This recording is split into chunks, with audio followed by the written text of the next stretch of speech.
Good evening. Welcome to today's live stream on the Three Peaks bike race. Well, I hope you had a good time this today and you enjoyed still the rest of the race, so to say.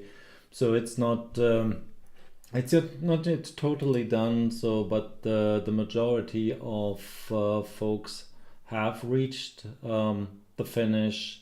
So I thought it's a good time to, well, do a first recap and talk about the race and do a summary and yeah, see what happens. And so give me a second. I'll have to check a little bit on my techniques here on the setup. So I see some people coming in. Yeah, welcome everybody.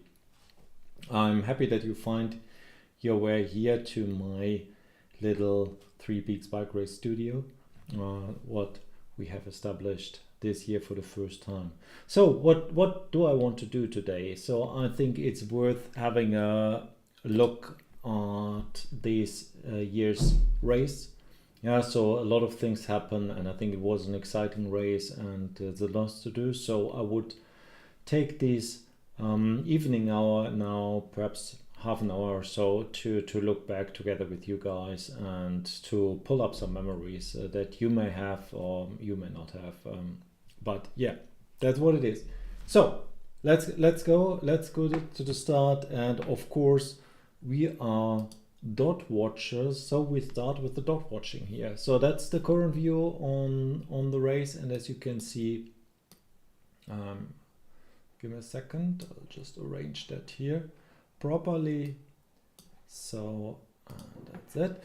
So, and as you can see here, there are just a few riders left out on the road, making their way through the finish parcours.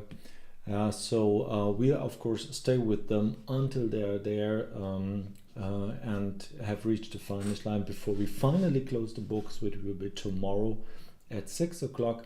But today I would love to look back. So what happened? Saturday 1 week ago, Saturday, July the 5th. What happened there? Yeah, so we started, of course, the race, and I pulled some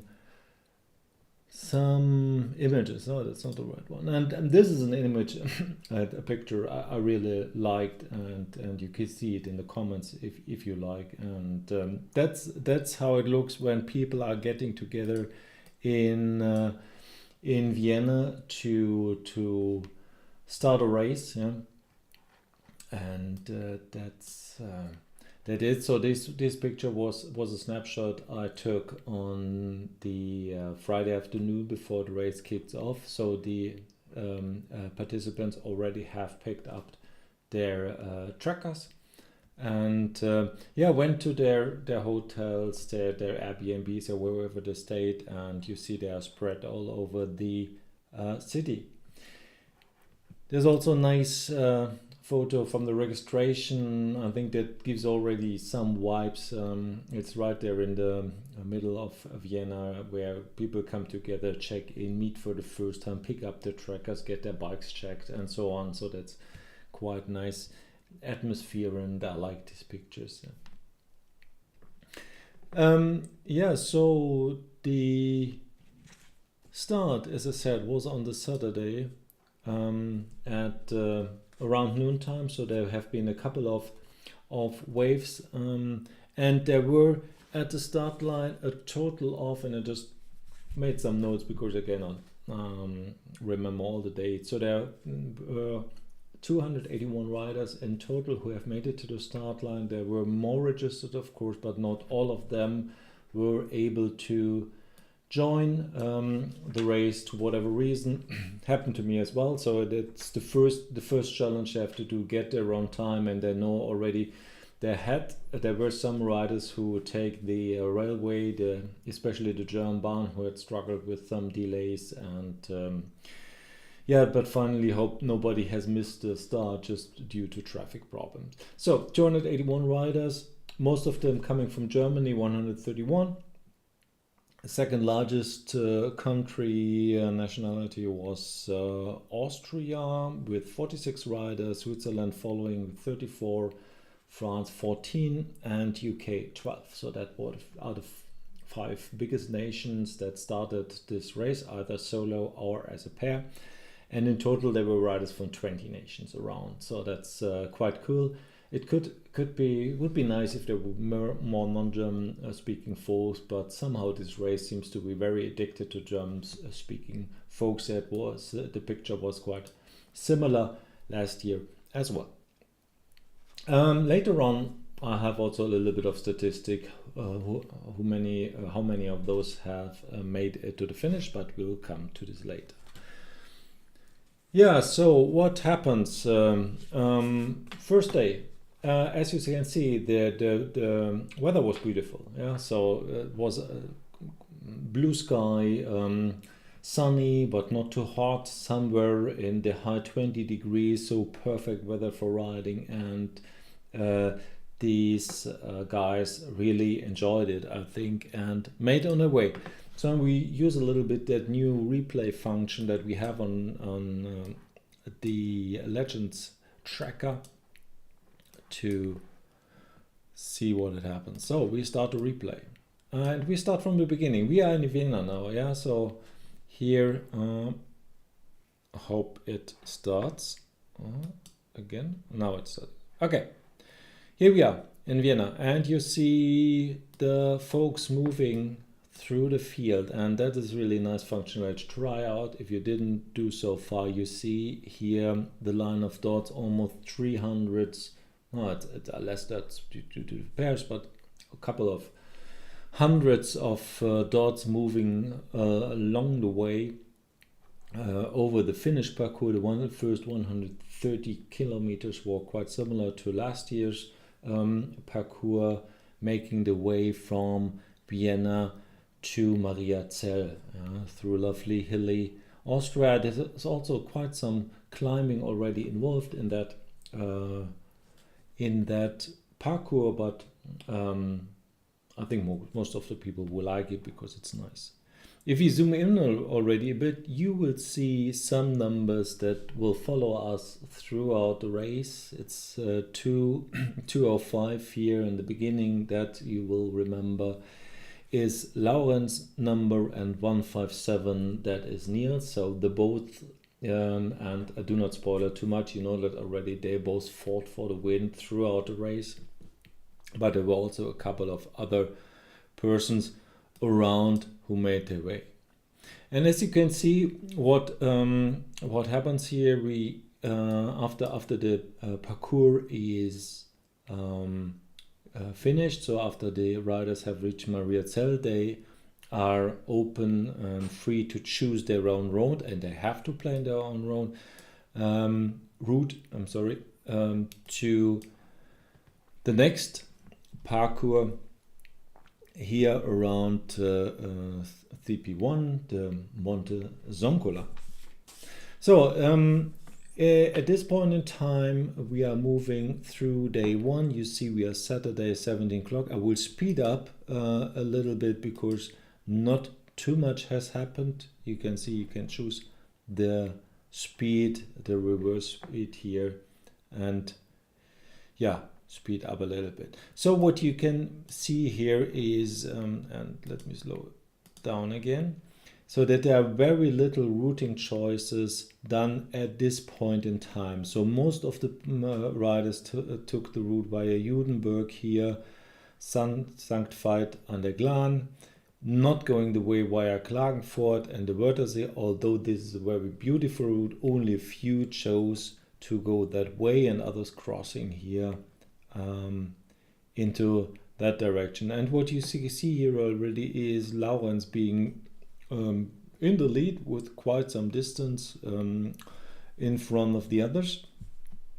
And with this, we are already into the first night. And what is quite typical for the first night, and we hopefully can see that quite good, is that the riders continue riding. So you see the field moving. Yeah, it's now So give me a stop 3 o'clock in the night, and I'm pointing that out because that picture will change later on in the race significantly, and most of the dots are still moving at 3 o'clock in the night.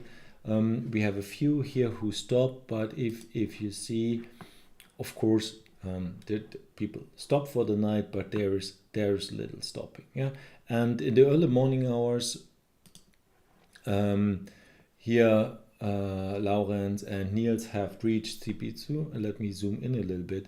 And this Monte Zoncolan is a massive climb. Yeah, you may remember we have also posted a profile of this checkpoint of this parcours in our comments, and it has really a steep gradient. It's, you have to climb, and it goes, I think it's somehow 900 meters in 6K only. This means an average of 15 degrees, for 15% gradient. 15 degrees would be massive more.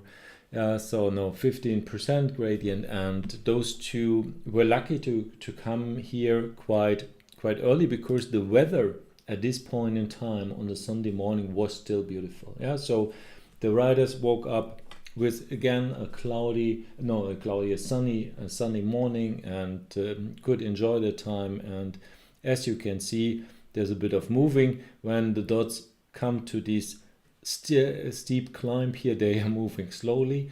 Even that is what you can see. And then after the climb, the riders have to turn again to the west, and most of them headed on their way to Sterzing and then take the Brenner Pass. So we are now at Sunday afternoon, and from this point in time the weather has changed massively. Yeah, so we had good day during the weather, but then I just pulled up a picture also from that. Later on that day, later on that evening, the weather at Monte Zoncolan looks like that. Yeah, and this is a bit nasty, but it should get worse. Yeah, and as you can see, and here's another nice picture also provided from the official photographer, cap number 114. Well, there's nothing to say about that. So we are now entering by the evening hours, night hours of day 2 into really a massive bad weather front with a lot of heavy rain, low temperatures, and difficult conditions for riders in that situation. And what does it mean? Of the riders continue riding, but here you see in the that's the second night, you see a different picture. Yeah, we see riders stopping extremely early, even those on the front that usually ride long and sleep less and sleep only a few hours. And this is a picture that you rarely see. You see now here we are at 8 o'clock, and you see number 1 is stopping, number 2 is stopping, later on also 3, 4, 5 is stopping, and the only guy who continues riding at least until Innsbruck is Bernhard. So number 222, and here also the 310. And Bernhard, he was really hard, and there's a few other team moving. It's right in the middle, 2 o'clock on a Monday morning. You see only a few riders, and the field is basically freezing in that situation. And I think this is not often seen, but of course, if the weather is bad like this, it's pouring rain, then well, what's the point in cycling? Then you better seek for shelter, seek for a hotel, and use the time to sleep and save the energy for later. Yeah? Perhaps that was the better choice. Yeah, but nevertheless, Bernhard, kudos to you. That was a brave call, and that was not the last one. So let's continue. What happens then?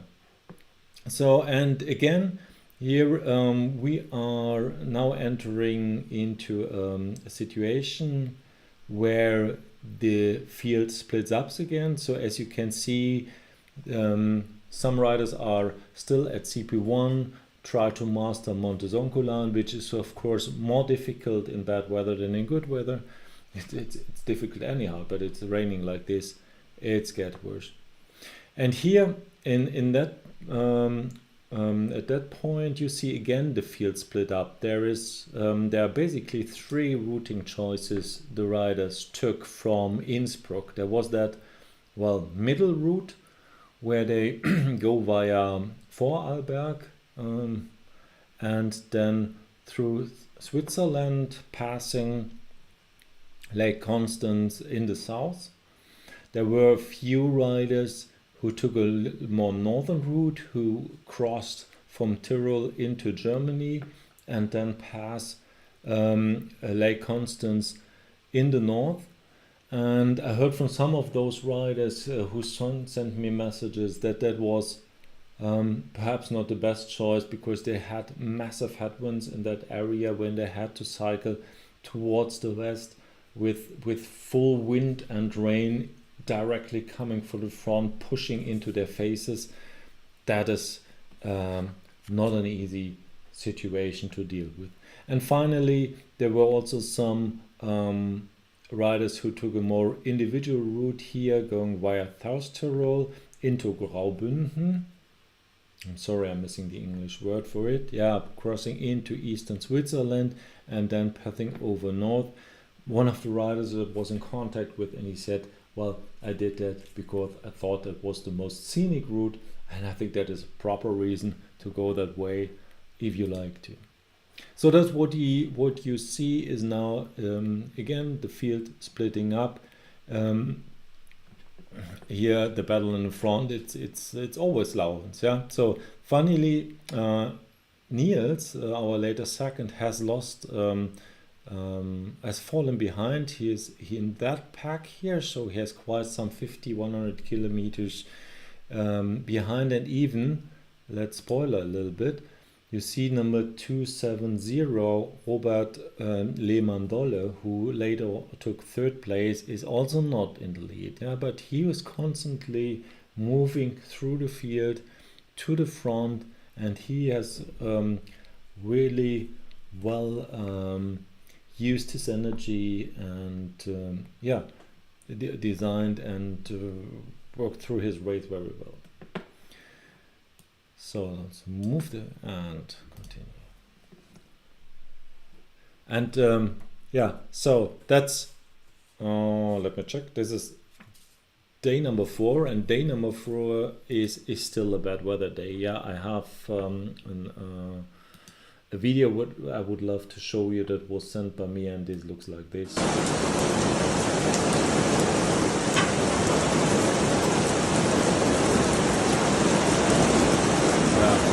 Imagine that you're out in that pouring rain, you're not so lucky that you find at least a roof that you can shelter below. Yeah, that's not so nice. We would love to have it differently, obviously. Good. So let's continue with our recap. What else happened then? We continue.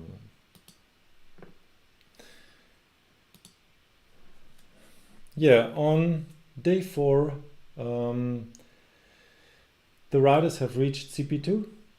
Yeah, that is the Feldberg, the Belgian, and the Black Forest. That's a climb that's not as heavy and as steep as Monte Zoncolan. It's more smooth, but Black Forest has also some nasty short climbs in there which can, well, tire your legs. I know I've been there a couple of times. It looks on the map not so difficult, but if you go there, you get tired as well. And you can see the fields joining in, back again, moving onto the parcours here, crossing the Black Forest, and then heading towards south. And yeah, that's day 4 roughly now. And at the evening of day 4, luckily the weather turned better. Yeah, that was a relief. Now I have to pause a little bit because these guys are moving so fast that I cannot tell you all the story. So evening of day 4, the rain passed by, so went to the further to the east, and the area around here, around Black Forest, around Basel, etc., that has become much more drier, I would say. Yeah, and what we can see there is the speed is picking up massively. Yeah, you could see that already in the replay here, that we see the riders here moving fast, and here again there is a route split happening. Yeah, in that situation when you go from CP2 down to CP3. So there is again, not again, there is an eastern route here going via the western, via Jura, the western part of Switzerland and France, passing Geneva, and then going back that way here, more or less. That must have been the preferable route, yeah, as far as I can see from the data and from the results. That's the fastest route, perhaps not the shortest route, but for sure the fastest one, because it has less elevation climbing. And you can see already an individual here, Jan, who he has taken, no, I'm not sure if he stops. Let's continue, and what you can see again, let's go back and have a quick look. Now it's in the middle of the night. Yeah, that's the night from Tuesday to Wednesday, so from day 4 to day 5. Now it's noon, and you see still the field is slowing down, freezing, but there are more dots moving through the night, and especially in the front. And what you can here see, Niels and Bernhard are closing up on Laurens. So Laurens was always, not always, but Laurens was able to get some distance in between him and his followers, but in the night those two pushed hard to catch up on him, and they also took a slightly different route here in that area. Maybe you hope you have seen that,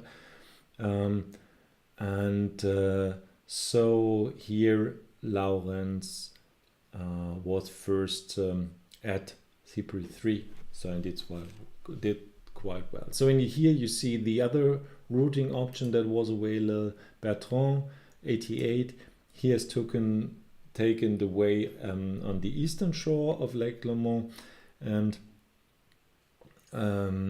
here there was the third possible routing option, but most likely not so beneficial, via central Switzerland and then crossing into Italy, and from there making the way to the Colle de Finestre.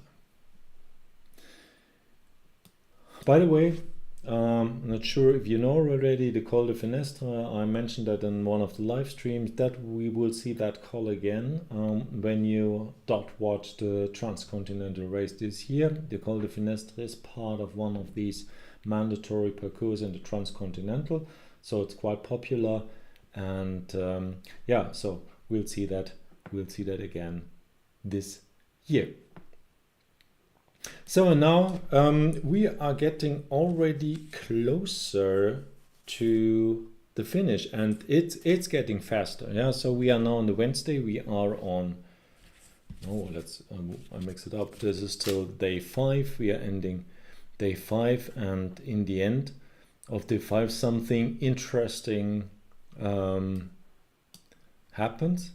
You can see here we have the situation on the top of the field. It's Laurent, it's Niels here, and there we have a pack of some riders here, Simon, Otto, and if you zoom in, there are more. That must, yeah, here we have Robert and we have Bernhard. So these 4 are also battling for, well, third place, more or less, yeah, where here later down,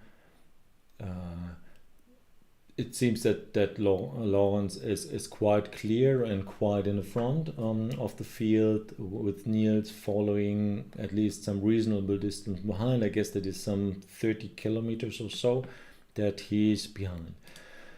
But what happens? So it seems that Lawrence is slowing down a little bit, and here he is somewhere he is stopping a bit during the night, with Niels also stopping.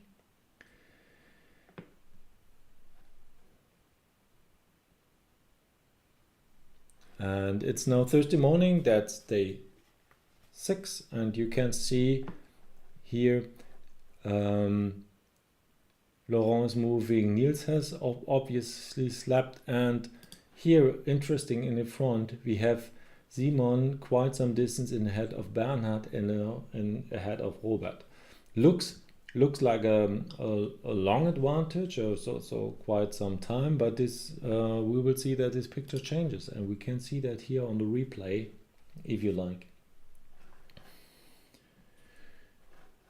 Yeah, and the finish parcours. The finish parcours is this year it's 200k with some 4,000 kilometers of elevation, half as long as last year, but still enough for the finish parcours if you have already ridden 5 full days and you go. And what's interesting here, that Niels is catching up on Lawrence. Yeah, so as it looks here on the map, that he's catching, and Simon is going on 3rd position into the finish parcours, but yeah, so wait for it. You know already that Robert has taken 3rd place, so he is about to overtake Simon on these last, well, still 150k, so yeah, most of the races are not that long, yeah, in bicycle. Right here the distance between Laurent and Niels is getting shorter and shorter, so Niels is obviously quicker, but Laurent have made it to the finish, and Niels took 2nd place. And of course I have a picture of those two, yeah, being together at the finish line. Congratulations, congratulating themselves. And yeah, so the finish time of Lawrence is 5 days, 4 hours, 35 minutes, and Niels was just 57 minutes behind, so not less than an hour after a 5 days race. That's not much, yeah, and you never know what happens if the race would have been, well, a couple of hours longer. Maybe that the situation has changed, but it's not that it is. Congratulations to both of those guys.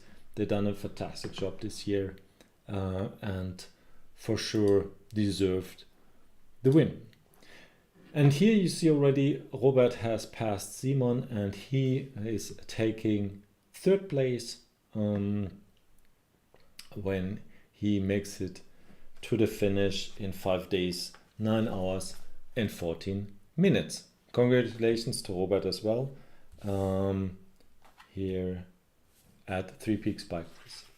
Yeah, this is we are now again at oh well, I have to pull a little bit through my notes. So the ladies arrived 1 day later, so let me filter a bit so that we can also have a replay on their race. Therefore I have to just filter and do the replay again. We just zoom in. So the ladies race we couldn't we couldn't follow completely, because we reported already that Jana, who was in the 2nd place for a long time, had problems with her tracker. Yeah, so her tracker was damaged, it could not be recharged, so she was invisible, or let's say she was reported on the 4th position, so that here on this Stat 92 was the last position where Jana's tracker worked. So unfortunately we couldn't follow here.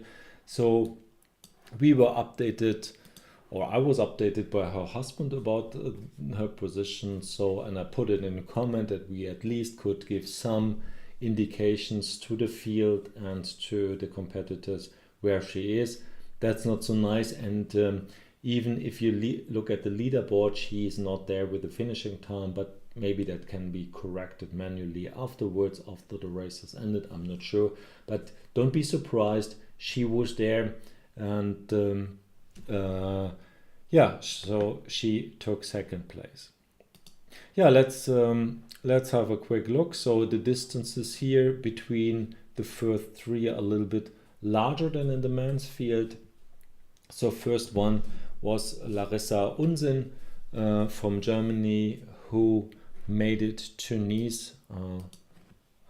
Speed up a little bit.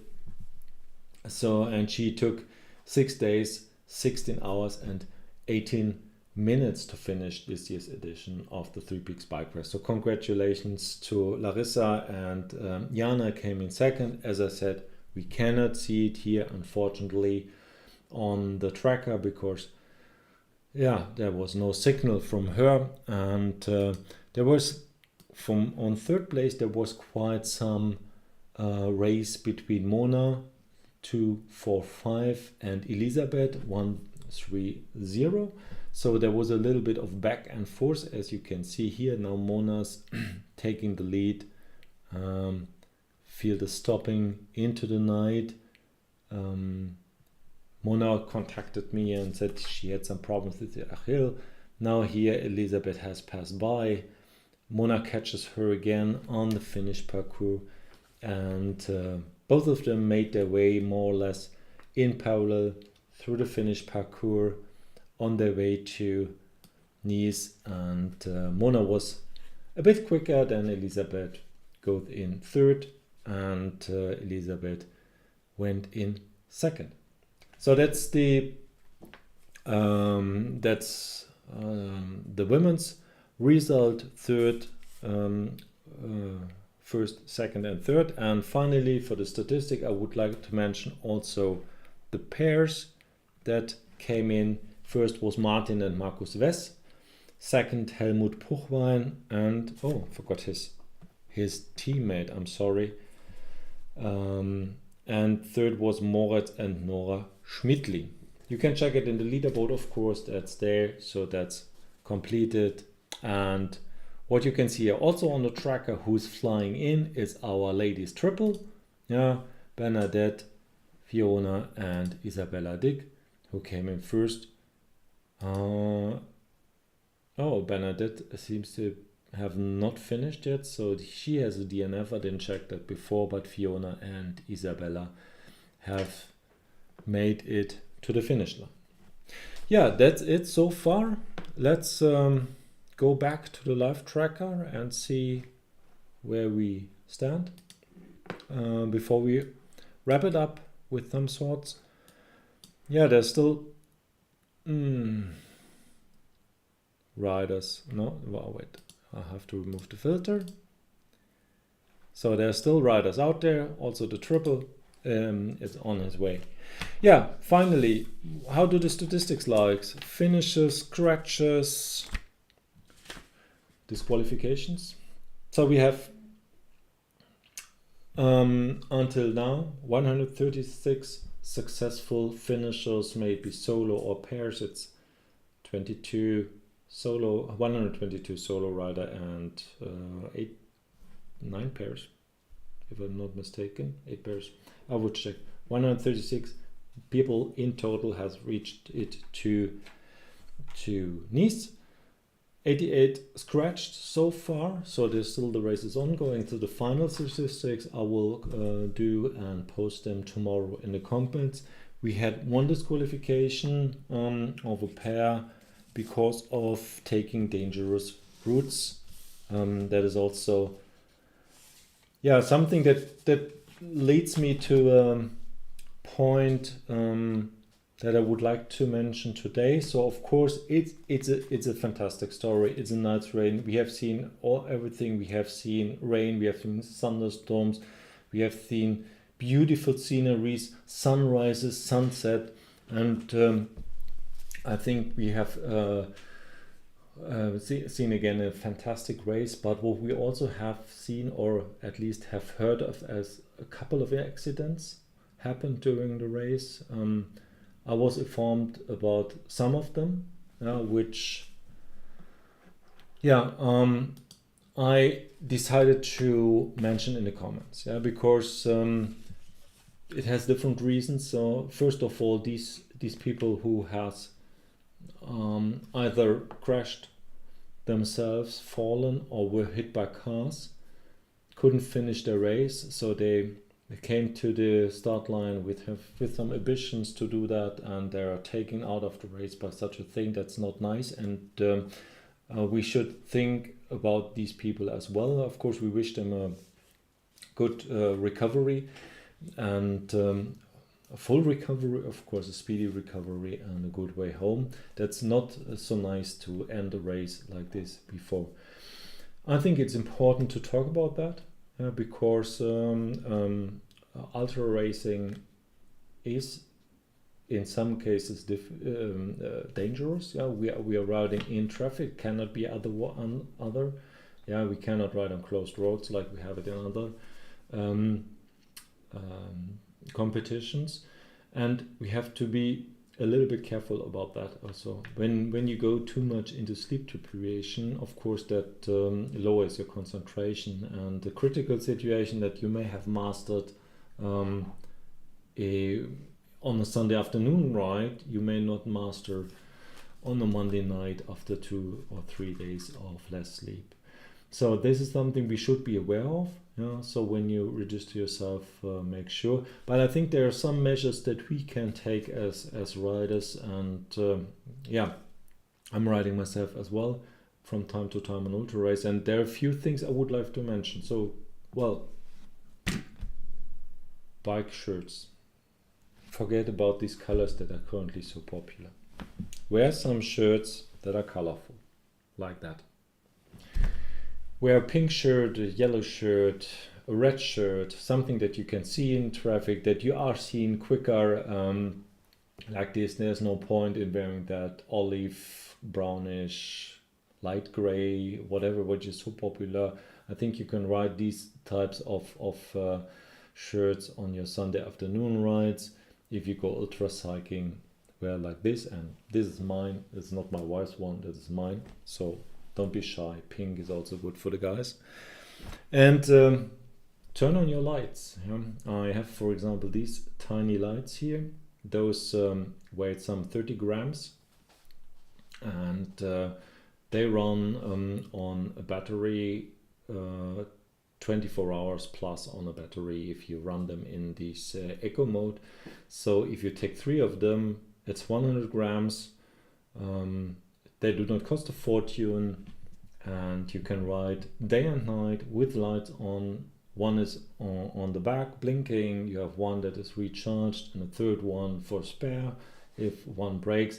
So turn on your lights quite early enough, so keep it on. And even the front lights today, they have these daylight mode where you can run them quite long on the battery without them consuming up too much battery. That may help to get seen and to avoid some accidents. That is something I would love to share with you. If you're going on a ride, do that, but switch off your light. And the last tip I would love to give is bring some emergency kit. So I have I don't have it with me, but I have a small pack where I have some emergency equipment. There are videos out there, descriptions out there, what to put in it. Also, this does not weigh too much, but it's good if you have a problem and need some medication or some treatment. You can help yourself, you can help another rider, or you may get helped by another rider if you cannot help yourself. So this is something I would love to mention. These type of accidents, to me it sounds that there have been more this year compared to last year, where I did also the commentary. Hope that's not a bad sign for anything, but be a little bit careful, and perhaps we should sleep 1 hour or 2 more to avoid these unlucky situations.